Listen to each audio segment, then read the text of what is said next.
Baik, izin mulai ya Pak. Bismillahirrahmanirrahim. Assalamualaikum warahmatullahi wabarakatuh. Waalaikumsalam warahmatullahi wabarakatuh. Yang terhormat Bapak Didin Ridwanuddin MPD selaku dosen pengampu mata kuliah keterampilan bahasa dan juga teman-teman yang berbahagia.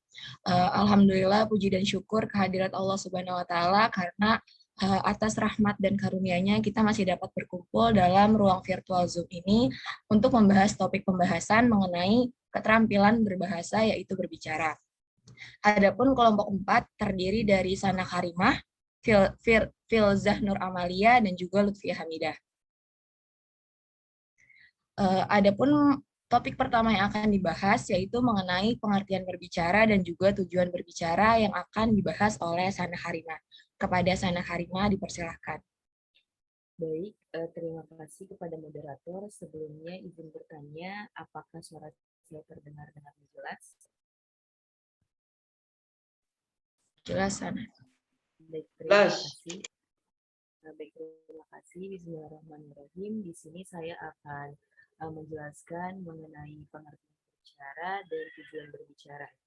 Di sini yang seperti teman-teman lihat di PPT, ada pengertian berbicara menurut beberapa para ahli. Yang pertama ada menurut Haryadi dan Zamzami. Mereka berdua mengatakan bahwa berbicara pada hakikatnya adalah suatu proses berkomunikasi. Sebab di dalamnya terjadi pesan dari suatu sumber ke tempat lain. Lalu ada juga menurut Burhan Mugiantoro yang mengatakan bahwa berbicara merupakan aktivitas berbahasa kedua yang manusia lakukan dalam kehidupan berbahasa, yaitu setelah aktivitas mendengar. Berdasarkan bunyi-bunyi yang didengar itu, kemudian manusia belajar untuk mengucapkan dan akhirnya terampil dalam berbicara. Lalu ada menurut Tarigan. Beliau mengatakan bahwa berbicara merupakan keterampilan mengucapkan bunyi-bunyi artikulasi satu kata-kata untuk mengekspresikan, menyatakan, dan menyampaikan pikiran, gagasan, serta ide. Lalu ada menurut Utari dan Nababan. Mereka berdua mengatakan bahwa berbicara yaitu pengetahuan bentuk-bentuk bahasa dan makna-makna bahasa, serta mampu untuk menggunakannya pada saat kapanpun, dimanapun, dan kepada siapapun. Lalu ada menurut Ahmadi. Beliau mengatakan bahwa berbicara sebagai suatu keterampilan memproduksi arus sistem bunyi artikulasi untuk menyampaikan kehendak, kebutuhan perasaan, dan keinginan kepada orang lain. Nah, berbicara adalah aktivitas berbahasa yang dilakukan oleh manusia, teman-teman, setelah aktivitas mendengar. Berdasarkan bunyi-bunyi yang didengarnya, lalu kemudian manusia belajar untuk mengucapkan dan akhirnya mampu dan handal dalam berbicara. Untuk dapat berbicara dalam suatu bahasa dengan baik, pembicara ini harus menguasai lafal, struktur, kosakata yang bersangkutan, dan diperlukan juga penguasaan masalah atau gagasan yang akan disampaikan, serta kemampuan memahami bahasa lawan bicaranya. Nah, pada dasarnya, berbicara ini merupakan keterampilan yang bersifat produktif. Manusia lebih sering berkomunikasi secara lisan dibandingkan dengan cara lain. Lebih dari separuh waktu nih, manusia menggunakan waktunya ini untuk berbicara dan juga mendengar. Nah, selebihnya ini baru untuk menulis dan membaca. Nah, dari beberapa penjelasan di atas dapat disimpulkan nih bahwa berbicara merupakan suatu keterampilan berbahasa yang menghasilkan bunyi-bunyi yang mengeluarkan kata-kata serta kalimat yang berwujud gagasan, informasi, ungkapan yang mengandung makna-makna tertentu secara lisan dan merupakan aktivitas manusia di kehidupan sehari-hari. Next.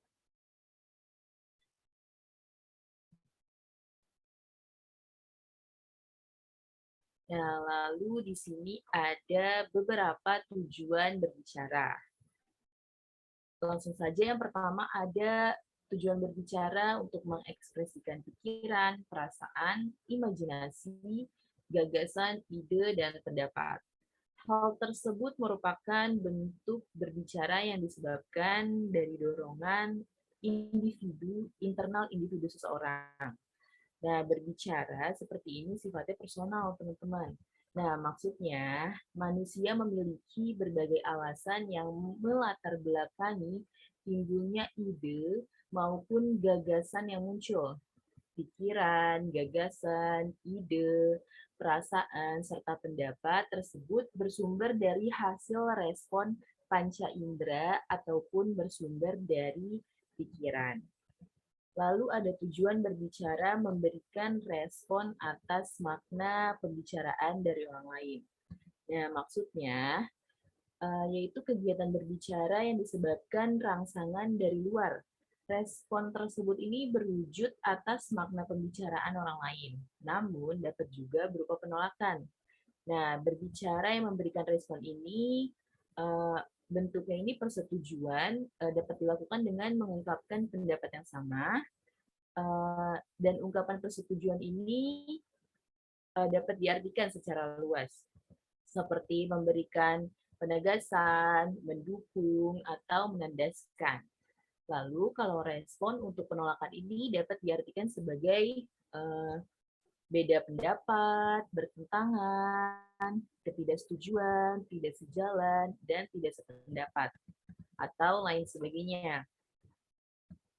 Yang tujuan berbicara berikutnya ini ada ingin menghibur orang lain. Nah, menghibur orang lain di sini diartikan sebagai keinginan untuk merubah isi hati dan pikiran seseorang agar terhibur. Untuk orang yang sedih, gembira, atau senang, ini merupakan ekspresi yang dapat dilihat dan dikenali ciri-cirinya. Orang yang berhadapan dalam situasi ini memerlukan rangsangan dari luar.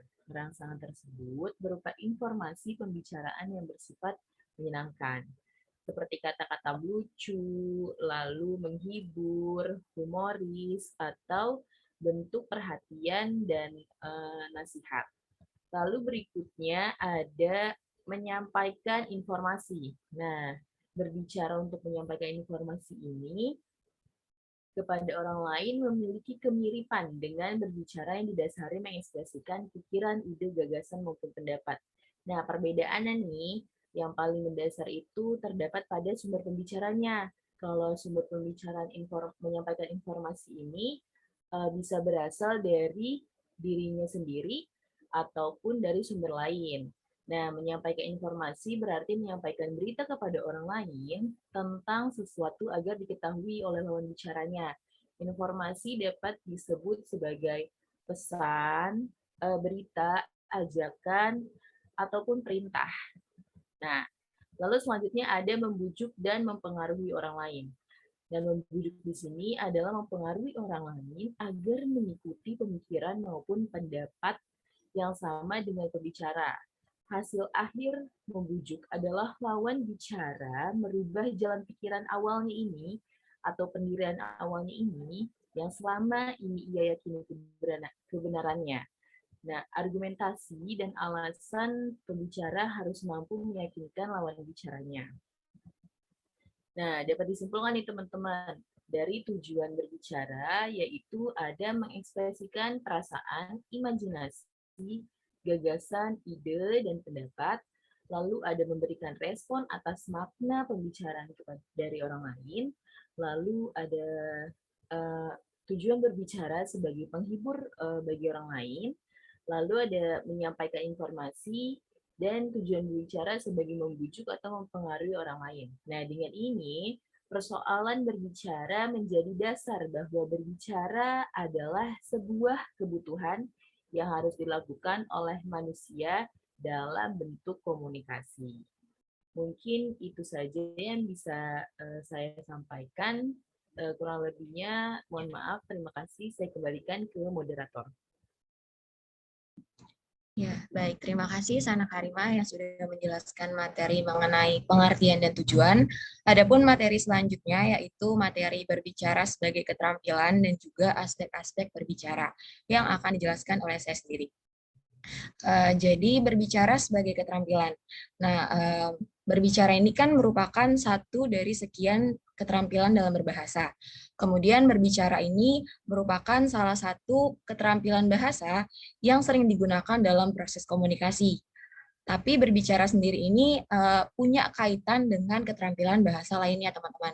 Nah, di sini keterampilan berbicara itu mempunyai korelasi dengan 3 keterampilan bahasa lainnya. Yang pertama yaitu hubungan keterampilan berbicara dengan keterampilan menyimak.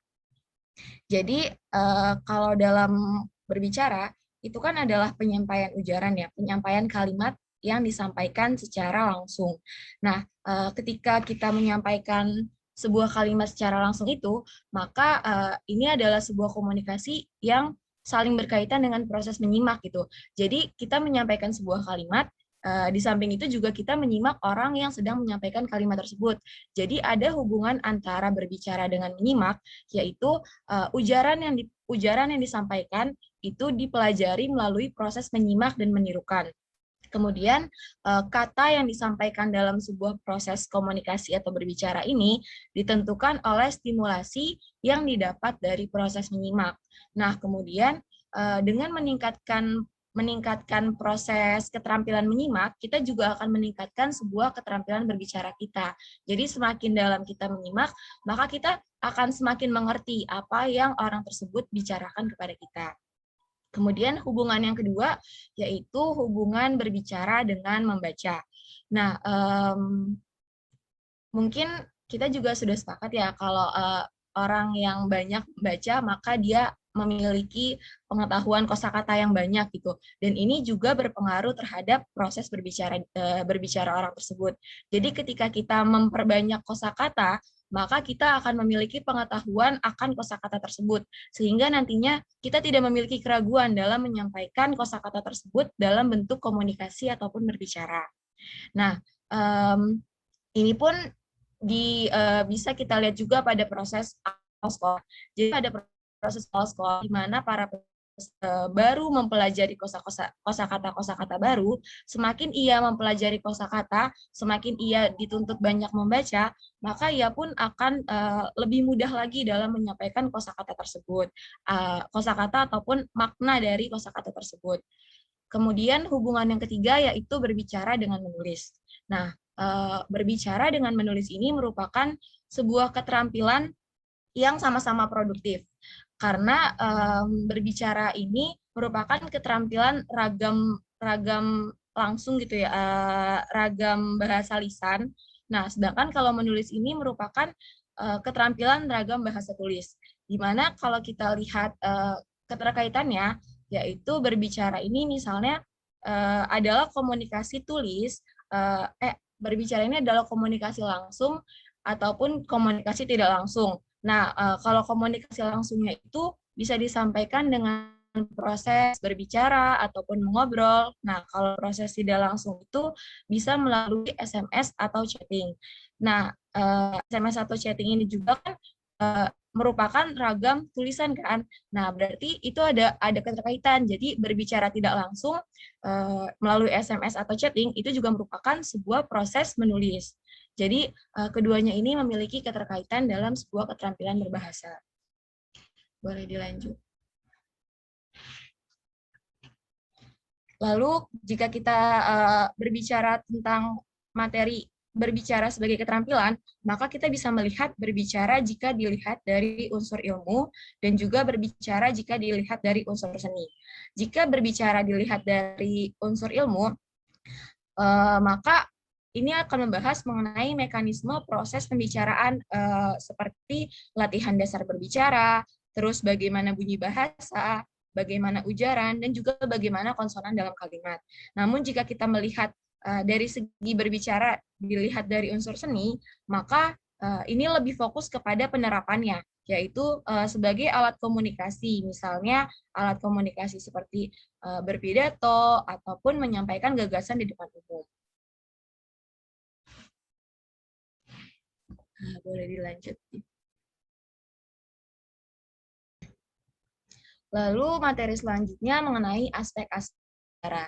Jadi dalam berbicara kita juga harus memperhatikan beberapa aspek agar kalimat yang kita sampaikan atau kita ujarkan itu dapat dimengerti oleh lawan bicara kita. Adapun aspek-aspek berbicara tersebut adalah yang pertama bahasa lisan yang digunakan, di pelafalan, struktur bahasa, dan juga gaya bahasa. Kemudian yang kedua ada tata bahasa. Kemudian yang ketiga ada kosakata. Nah, kosakata ini adalah seperti pilihan kata yang sesuai, sehingga makna yang disampaikan pun dapat dimengerti. Kemudian yang keempat ada kefasihan, kemudahan, dan ketepatan bicara. Hal ini sangat diperlukan agar nantinya kalimat tersebut dapat disampaikan secara singkat ataupun secara tidak bertele-tele namun mudah dipahami oleh lawan bicara kita. Lalu yang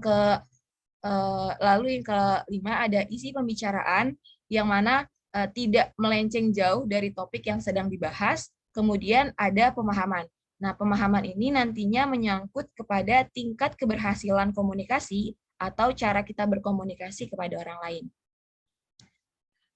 Mungkin itu saja yang dapat saya sampaikan mengenai keterampilan berbicara sebagai sebuah keterampilan dan juga aspek-aspek berbicara. Lalu materi selanjutnya ada tahap-tahap berbicara dan relevansi dalam berbicara yang akan dipaparkan oleh Filza Malia. Kepada Filza dipersilahkan. Baik, terima kasih moderator. Selanjutnya saya akan menjelaskan poin pembahasan mengenai tahap-tahap berbicara.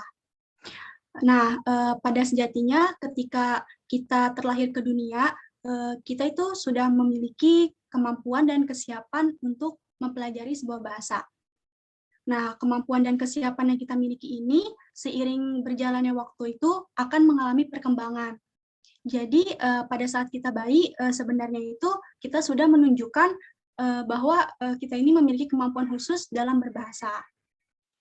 Di sini ada tahap-tahap berbicara, yaitu menurut Kaplan dan Kaplan, ia mengemukakan ada 4 tahap produksi bunyi bayi, bunyi pada bayi, yaitu yang pertama ada tangisan.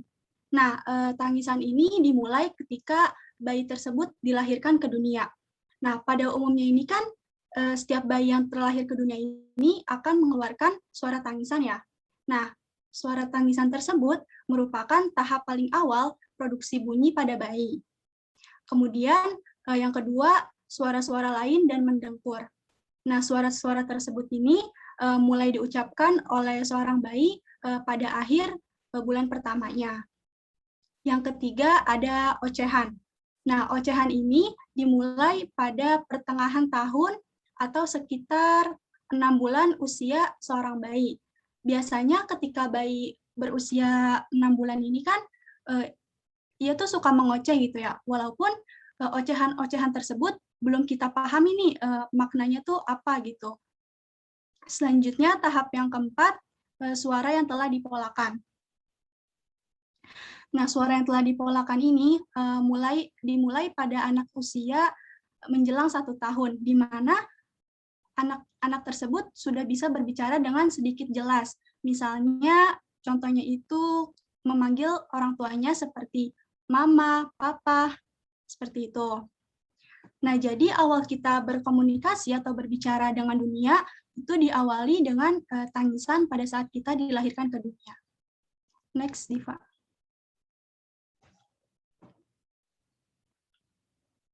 Kemudian ada tahap berbicara menurut Scair Lakens, yaitu ia mengemukakan perkembangan bahasa pada awal masa anak-anak ini dibedakan menjadi 3 macam. Yang pertama itu periode pralingual. Nah, pada periode pralingual ini, anak baru mampu mengucapkan satu kata. Misalnya, mengucapkan kata susu, sambil menunjuk kepada botol susu tersebut. Nah, artinya ketika anak tersebut mengucapkan satu kata, yaitu kata susu, artinya bahwa si anak itu ingin meminum susu. Selanjutnya yang kedua itu ada periode lingual awal. Nah, pada periode lingual awal ini dimulai pada anak usia 1 hingga 2,5 tahun. Pada periode ini, anak sudah bisa mengucapkan sebuah kalimat dengan 2 kata.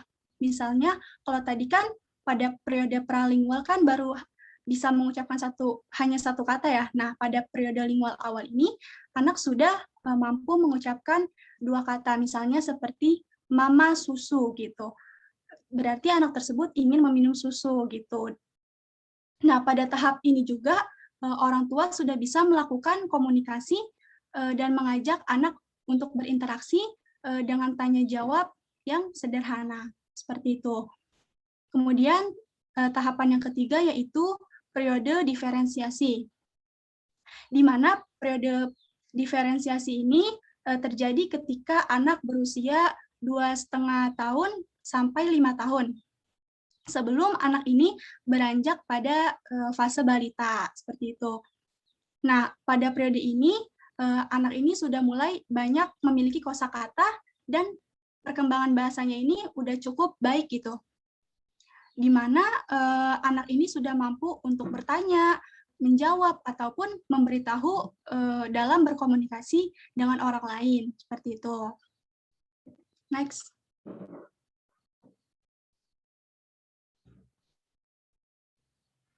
Selanjutnya, tahap-tahap berbicara menurut Pateda, yang mengungkapkan bahwa tahapan perkembangan awal ujaran anak yaitu terbagi menjadi 3 tahap. Yang pertama ada tahap penamaan, di mana pada tahap penamaan ini anak baru mulai mampu mengasosiasikan bunyi-bunyi yang pernah didengarnya, yang pernah didengar di sekitar lingkungannya. Nah, bunyi-bunyi yang pernah ia dengar dari lingkungan sekitarnya itu, tapi ia tuh belum mengetahui nih apa makna dari bunyi-bunyi yang ia dengar tersebut.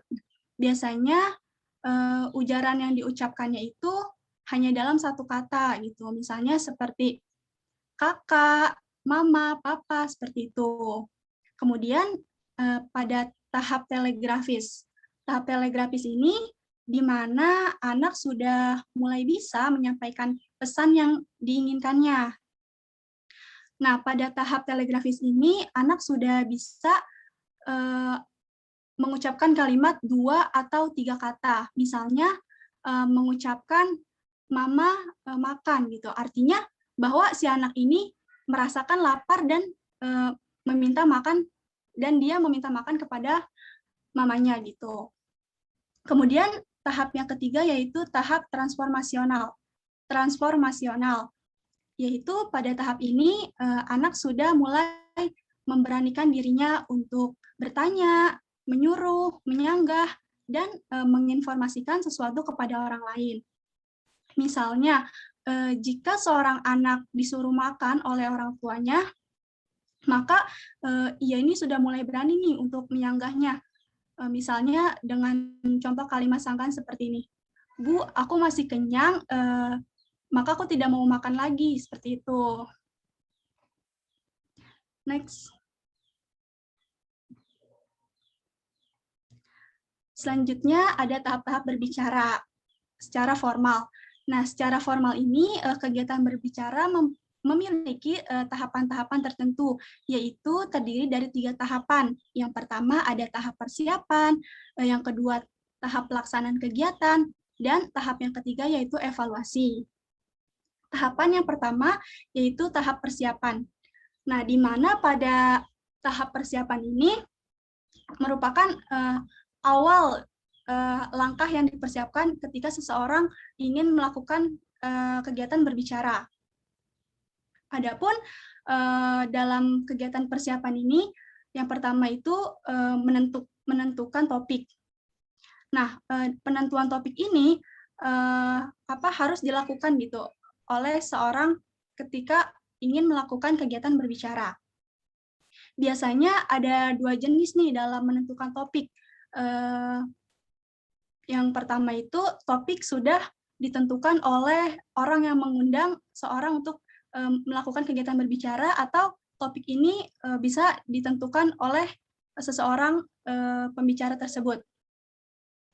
Nah, adapun hal-hal yang harus diperhatikan dalam pemilihan topik ini, yang pertama, kita itu harus memilih topik yang menarik. Yang menarik bagaimana sih? Nah, yang menarik bagi pembicara dan pendengarnya juga gitu. Misalnya, memilih topik yang sedang booming atau sedang heboh gitu di kalangan masyarakat. Misalnya contohnya seorang selebgram yang kabur dari karantina kayak gitu. Itu kan merupakan sebuah topik yang sedang dibicarakan hangat-hangatnya ya, seperti itu. Dan pada intinya tuh topik yang dipilih ini mengandung nilai yang manfaat gitu dan bersifat aktual.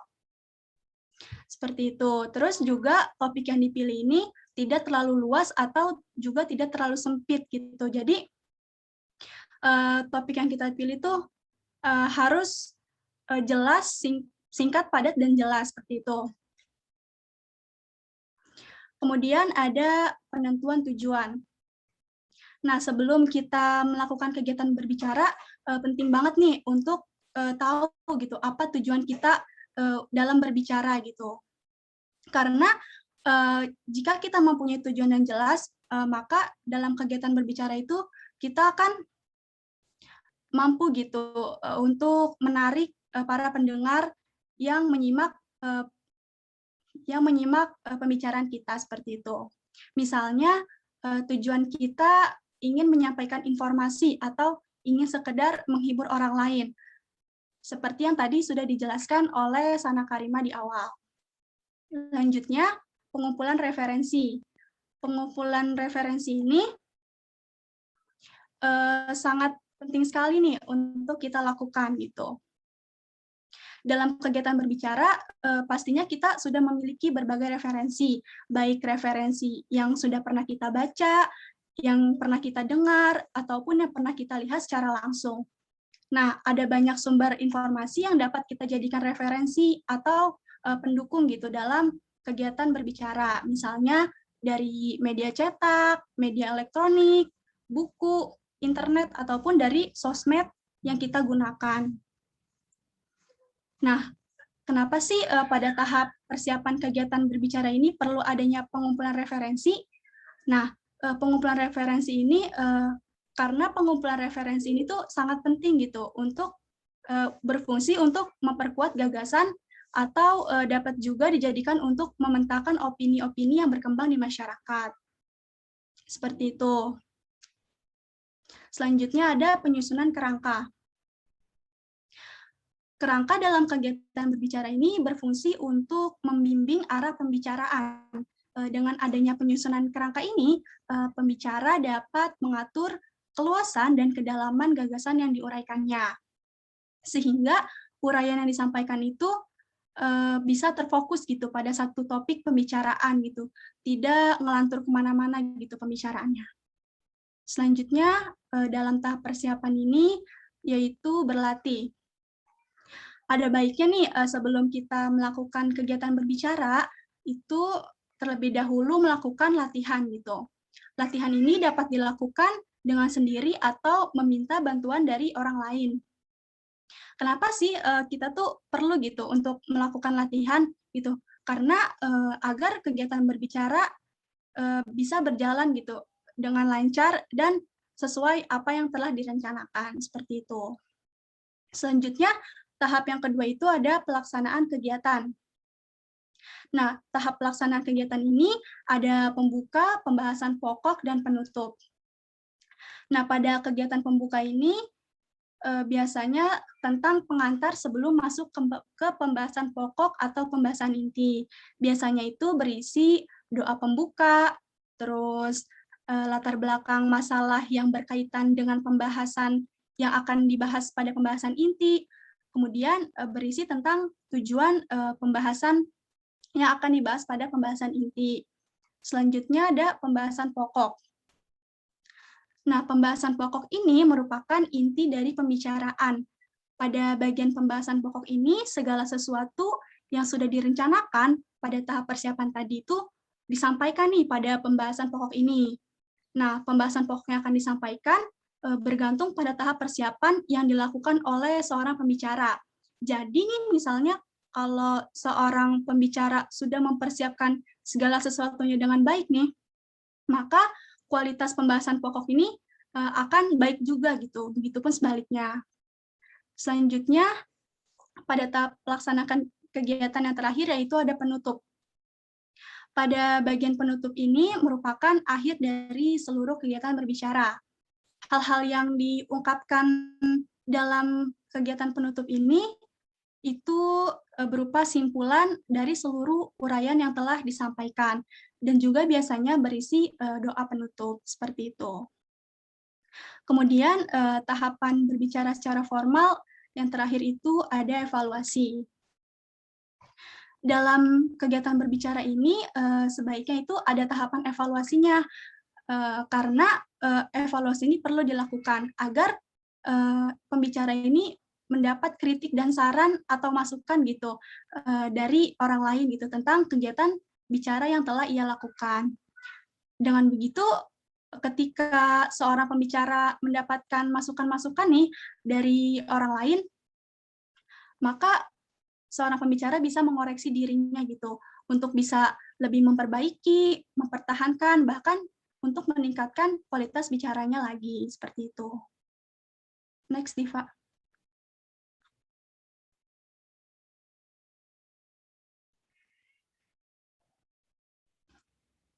Poin pembahasan selanjutnya yaitu mengenai relevansi berbicara. Berbicara merupakan keterampilan dalam menyampaikan pesan melalui bahasa lisan kepada orang lain. Penggunaan bahasa secara lisan dapat dipengaruhi oleh beberapa faktor.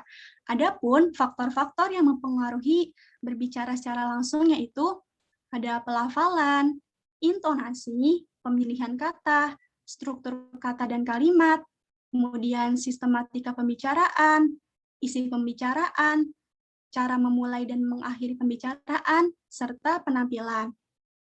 Nah, di mana pada faktor pelafalan ini berkaitan dengan kemampuan fonologi, yaitu ketika melakukan pelafalan, kita tuh harus mengetahui bunyi bahasanya.